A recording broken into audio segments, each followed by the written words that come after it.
shaking turkey bacon. Is your host with the toast. Doc Mind been the man. This is Doc's Rants. Another episode. Great episode for y'all today. Got a lot in store. I got time today. Oh, I got time. A lot of stuff came across the desk today. It's been a crazy morning. Started off very early this morning. It was about 6 o'clock this morning. I had to go see a doctor today. So that's how my morning started.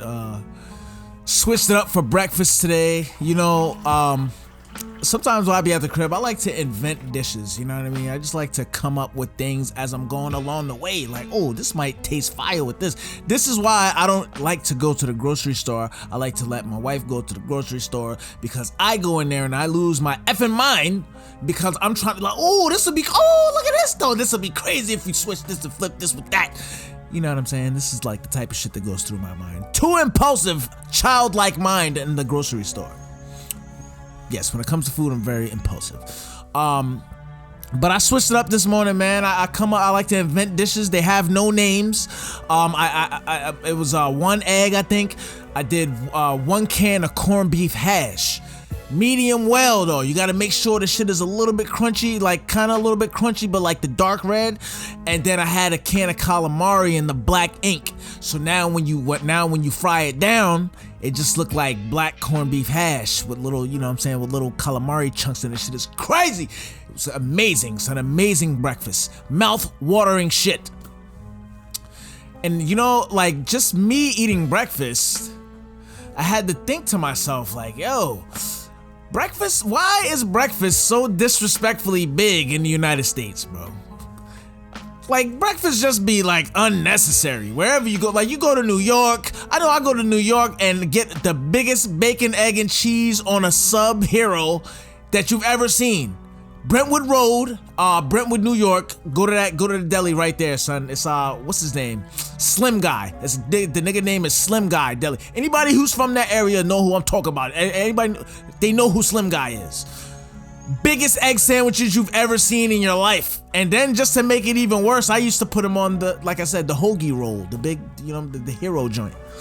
So, but yeah, like from what I hear in other places in Europe and around the world, they give like smaller portions when it comes to the meals. And like breakfast, niggas be having like little crumpets and croissants and, you know what I'm saying? Like little truffles and shit. I don't know what they have, but you know, this is from what I hear from people, you know, that I'm cool with that travel and shit. You know, my boy go to Africa all the time. Yeah, man, they have a lot of smaller portions. They also, from what I hear, they have siesta, which is basically where they have like a time where everything just kind of shuts down and like everybody just takes a nap in the middle of the day. Just work, just stops. You know what I'm saying? America, totally different lifestyle. We talking about get the money, nigga. 24/7. I love living in America, but our country is bugged out, son. Sometimes I feel like we need to stop and just chill for a minute. Just stop and chill and regroup and then get back to what you gotta get back to.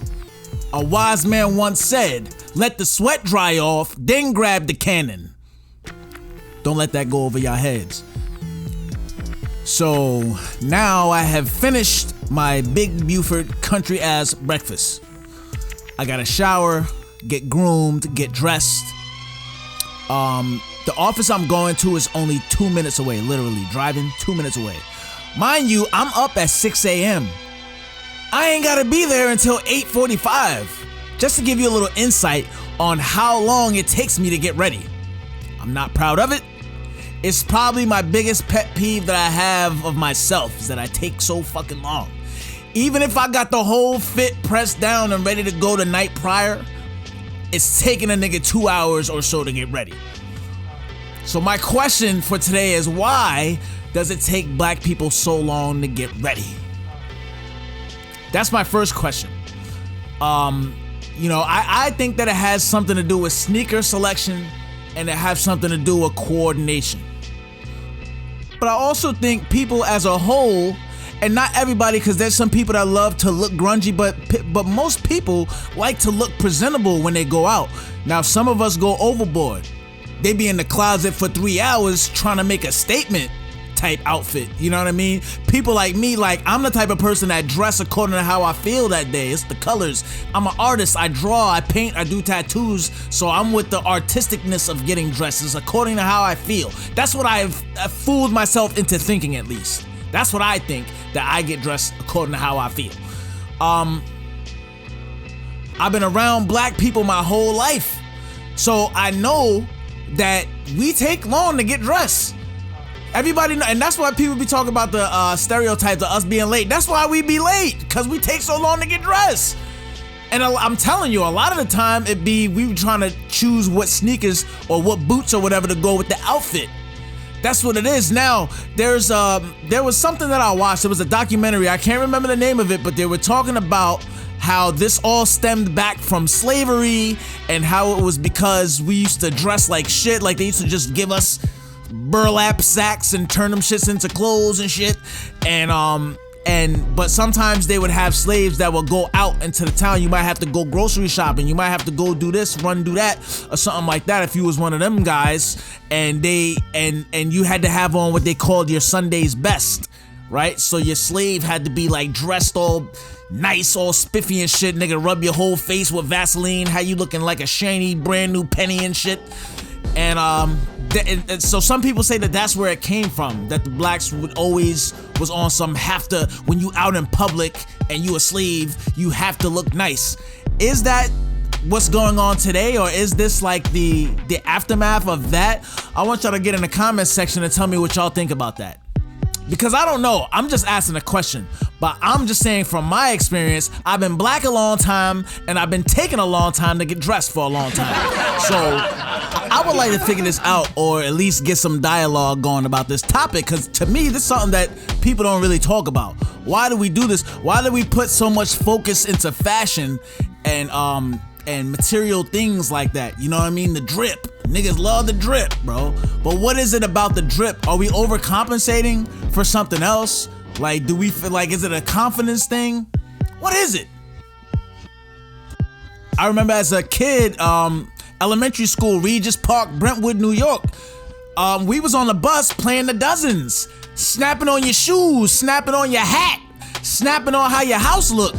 And you know what I mean? So that was also a part of the culture. So that's another question. Why, what is it about the insults? Where did that shit stem from? Is it stem from Jim Crow and the white supremacy or whatever, you know what I mean? Making us hate each other. I know people like to play the blame game. But you know, that's for those people. Or is it just something that's just part of the culture? Some shit that just was traced back from even like way further than slavery. You know what I'm saying? Like playing the dozens. We on the bus dissing each other. Oh, your mother house look like this. You got this wrong with you. You got a hole in the front of your shoe. Nigga, we all lived on the same shitty block. Everybody's house looked shitty. Every last nigga on this school bus got roaches. Keep it real. So how is anybody talking about each other? That's the crazy part of it. So, you know what I mean? It's almost like a crabs in a bucket mentality, which I bring up all the time because I see it all the time. You know, especially on the internet these days with all this backbiting and back and forth fighting, and people make a living off of fighting and bickering about bullshit on the internet every day. It's like trending shit. People are really making money off of fighting with each other back and forth on the internet. It goes nowhere most of the time. Sometimes somebody get clapped. Roll of the dice. And the last thing I'll say on what take us so long to get dressed would have to be because we put on lotion. We take time to put on lotion and cocoa butter and shit like that. African shea butter, the whole nine. We do that. You gotta lotion the feet up. You gotta get your ankles. You know what I'm saying? The hands, the elbows, the knees. You gotta get the whole body, bro. Basically, with the lotion. And if there's somebody there with you, they'll help you get your back. You know how it goes. So, yeah, man, that's another thing that take us long to get ready, man. That damn cocoa butter and lotion. Might powder your nuts. And, you know, get yourself right, you know? So, now fast forward. I left. I get to the doctor's office. By the way, I'm only there to get my prescription for antibiotic for sinusitis. A little like toothache type shit. The lobby looks empty. I sign my paperwork. They tell me it's gonna be at least a 40-minute wait off the top, nigga. Off the top, 40 minutes until I'm seen by anyone. Cool. It's two girls at the front. The phone is ringing off the hook non-stop between the both of them. Every time the girls pick up the phone, they're basically apologizing for canceling appointments. But they're like canceling them right there on the phone. Canceling the appointment and then apologizing for what she's doing right now. I'm sure getting cursed out on the other end. But I'm thankful that at least I'm there and, you know what I'm saying, I'm gonna get seen. So I'm happy, like whatever. I don't give a fuck if it takes this long. Suddenly there's like some white dude who apparently he said he's been there since 7 a.m. He was pissed. He was like, F this, I'm about to leave. He's like, I've been here so long. That's exactly how he was saying it. I've been here so long. Suddenly, person after sickly looking person started walking in that door. One tall, fat dude walks in. He asked him for a test. He wants to get tested. Looking sickly. I was hating on him because somehow I was there first, but he finished his paperwork before I finished mine. Then, right after that, another black man walked in with his female counterpart. Both looking sickly. Coronavirus! Both of them coming there coughing. So now we got a tall, fat white dude coughing, and we got two black people in there coughing. It was at this very moment my anxiety starts to kick in. So now I'm bugging out. Now I'm sweating under the mask, under the hat. Because they're in there coughing. Now by some grace of God or whatever, I don't know what happened. I can't call racism because, you know what I'm saying, the women that were behind the counter was black. Everybody that was pretty much working in there was black. You know what I'm saying? But they let the white dude stay there, and for some reason or whatever, they turned them away. I guess because they never made an appointment. They wasn't accepting walk-ins. We'll chalk it up to that. But so that alleviated my anxiety for a second because like, oh, thank God, son. I got one nigga in here coughing. I don't need two more. So that alleviated it a little bit. So I'm still sitting in there waiting, man, waiting and waiting. Like, please let somebody come in here, get me the fuck out this waiting room. So just as I was able to relax and unclench my butt cheeks, a fucking Uber van pulls up. And I know it's an Uber van because he got the silly sticker on the side window and shit and telling people to be careful for the step or whatever, or look for the step, something. Some ugly ass dirty van. And some Arab dude comes out and he's with a very old lady, man. This old lady looked like she could have been in her 90s. And she gets out of the van and they both walk in. Mind you, this nigga got his mask below his nose, just like hanging off. It looked dirty as hell.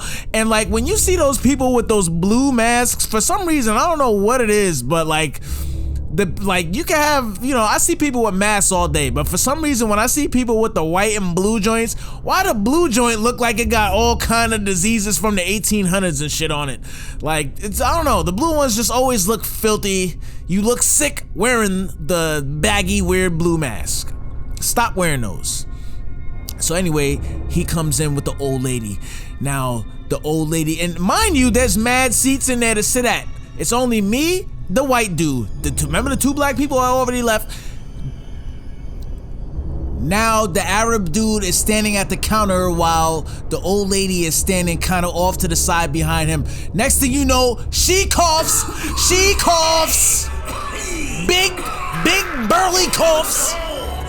By this point, my anxiety is through the roof. I'm losing my mind. I'm sitting in there like, yo, please let somebody hurry up and call my name. I gotta get out of this fucking waiting room. Sometimes I could be a negative ass nigga. Like, I'll just think in my mind, like, imagine if this old lady was to come and sit right here next to me in this waiting room and there's all these seats, all these different areas that she could sit in. I think shit like that. And moments like this is what makes me believe in the laws of attraction. Because why?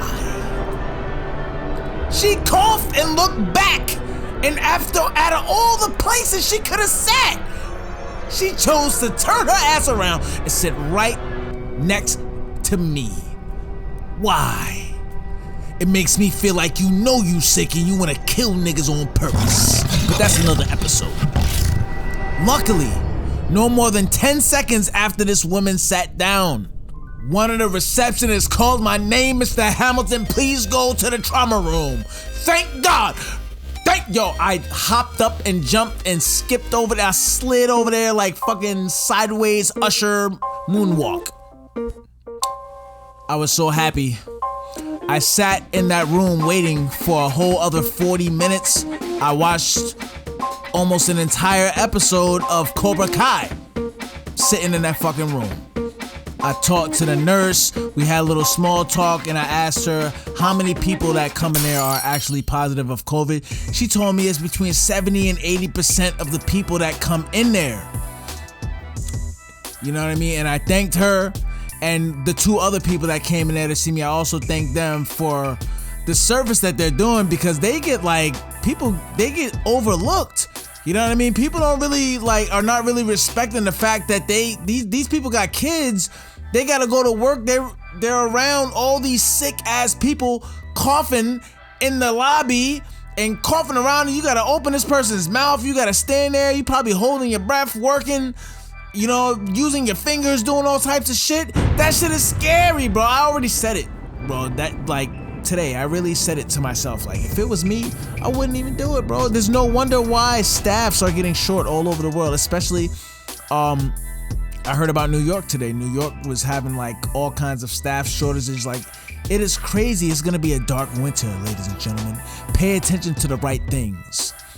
Don't pay attention to this internet beef and all this nonsense and all this fashion and all this just surface level nonsense, bro. I'm just tired of, we're just victims of this shit, man. We gotta get rid of this idea that everything in life is all about things that are worth a lot of money.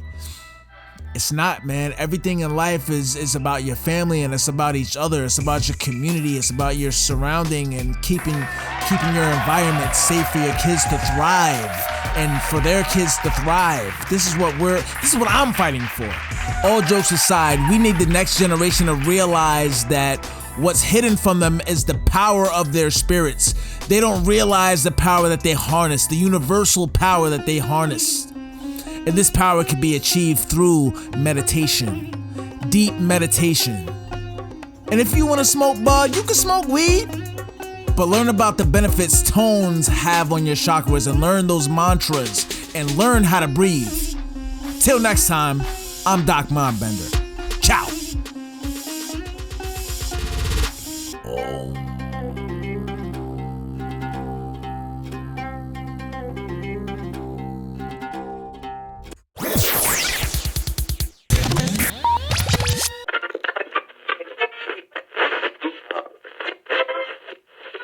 Let's see it.